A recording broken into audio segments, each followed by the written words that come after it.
இந்த மாதம் மகனே மகளே, நான் உன்னை வெறுமையாய் அனுப்புவது இல்லை.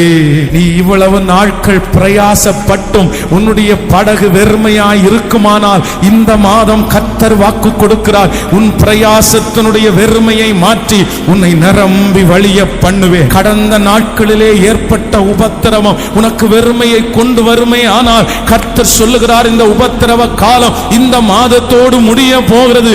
இந்த உபத்திரவத்தின் முடிவிலே உன்னுடைய வெறுமையை நான் நிறைவாக்குவேன். மனிதன் உன்னை ஒருவேளை வெறுமையாய் அனுப்பி இருக்கலாம், உங்களுடைய ஓனர் வெறுமையா அனுப்பி இருக்கலாம், அம்மா அப்பாவே வெறுமையா அனுப்பி இருக்கலாம். ஆனால் இன்றைக்கு உங்களோடு பேசிக் கொண்டிருக்கிற ஆண்டவராகிய இயேசு கிறிஸ்து வாக்கு கொடுக்கிறார், இஸ்ரவேல் ஜனங்கள் அந்த எகிப்திலிருந்து புறப்படும் போது நான் அவர்களை வெறுமையாய் அனுப்பவில்லை, உன்னையும் இந்த மாதம் வெறுமையாய் அனுப்ப மாட்டேன் என்று கர்த்தர் வாக்கு கொடுக்கிறார்.